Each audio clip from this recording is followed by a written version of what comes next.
Parents want their children to be well-rounded, but the problem that every parent faces is that 7-year-olds would rather watch any video on YouTube than learn how to play the violin. So, how do these concerned parents get their children to be more active? Answer, they force them. Now, forcing your kids into activities isn't a bad thing. In fact, overall, it's extremely helpful. Forcing kids into doing something they don't want to do is the only way we can get them to go to school.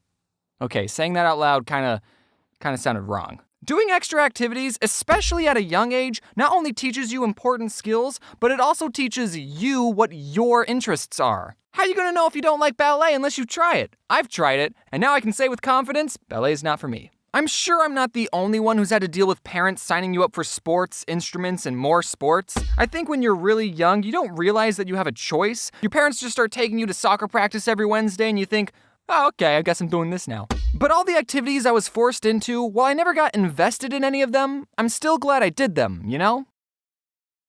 I forgot how old I was when my mom signed me up for soccer, but I was little enough for the goals to look like this. I can't tell you how many games you won or how many goals I scored. It was probably close to 0, because I ultimately didn't care about soccer. The only thing I cared about was getting a treat after every game, because I earned it. I know some kids who really enjoyed playing soccer. I forget which video I mentioned this, but back in the day, there was this kid I knew named Micah. He used to live in the house directly behind mine, and we were on the same Little League soccer team. He was really good at soccer, probably better than I'll ever be, and he still plays to this day. Well, okay, it's been 4 years since I last talked to him, but he was still playing soccer to this 4 years ago. Now, did Micah's parents initially force him into playing soccer?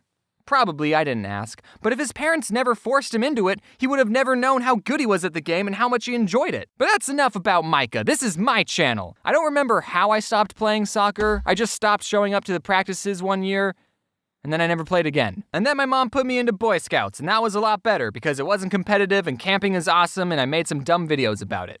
So it was a return investment. Another activity my mom put me in was this martial art class called Aikido. I'm honestly surprised I've gotten 107 videos without mentioning Aikido once. Probably because it was boring and nothing interesting happened. My mom put me and my twin sister into Aikido, and we both agreed that it was boring and we didn't like it, so we decided not to remind my mom whenever she had to take us to class, and surprisingly, she forgot most of the time. Okay, look, whenever the sensei was talking, we had to sit on our knees, and that gets uncomfortable after 2 seconds. What is Aikido, I hear you asking? Aikido is a special form of martial arts in that it doesn't teach you how to fight. Aikido is all about self-defense and to also not hurt the attacker. You know those self-defense techniques that are like, if someone tries to attack you, use your keys as a knife and stab them. Aikido is not that. An Aikido master will take an attacker's arm, spin them around, and then pin them down to the floor. Now that sounds really cool on rice paper, like if someone goes to attack you, and then you block their punch and pin them to the ground, and you just give them a look like, you wanna take me on, kid?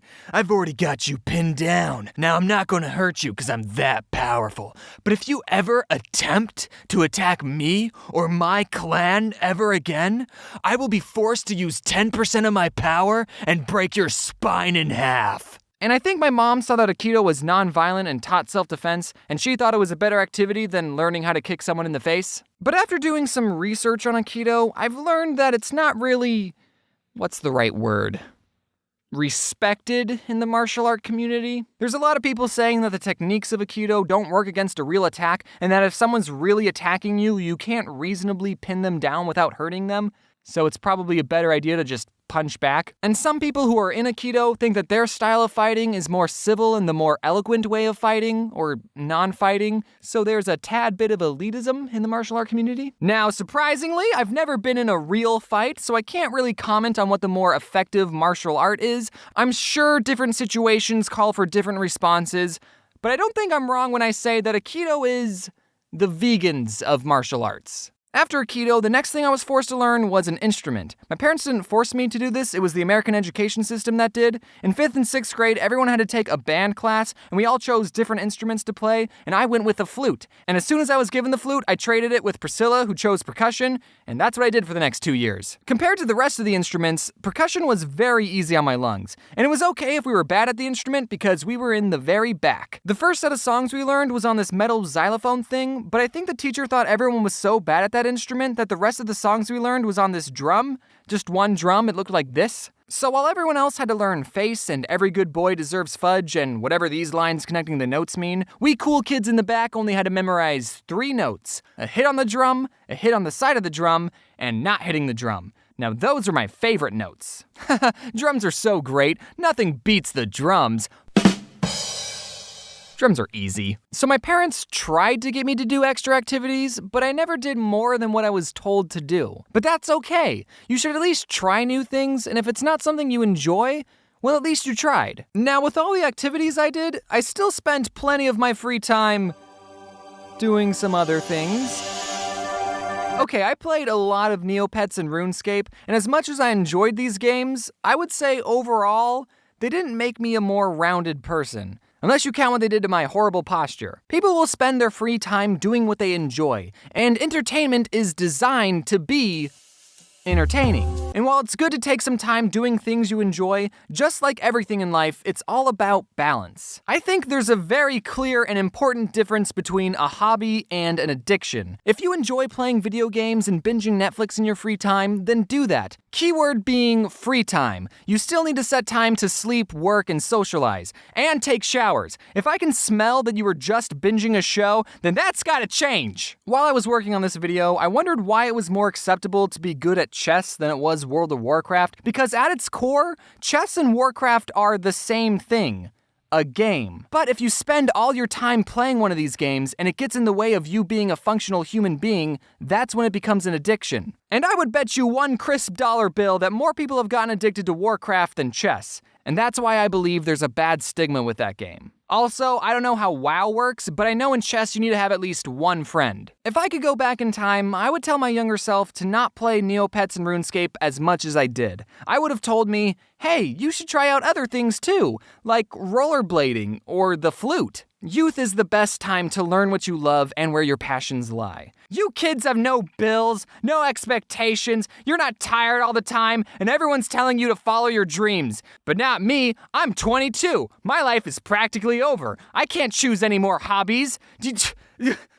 I wasted my childhood.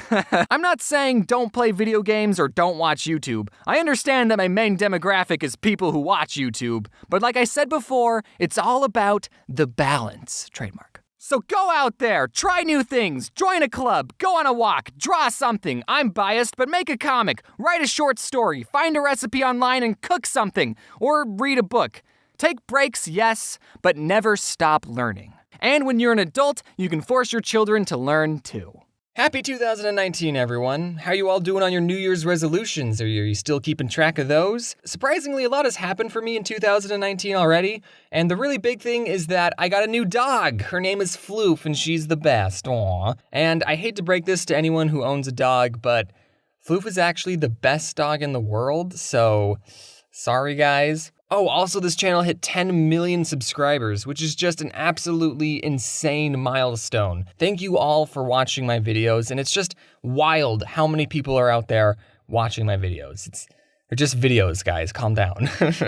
Also, big thanks to all my lovely additional artists. I wouldn't be able to make these videos as fast and as high quality as they are without them, so thank you all for working on this video, and cheers to 10 million. I guess the next video I'll be working on will involve sprinkles. Now, when I first started the sprinkle tradition, I thought, oh, it's just a fun little thing to do every once in a while, and now I'm buying a lot of sprinkles, so woe is me. I'm gonna go take a nap now, and as always, wear your seatbelt.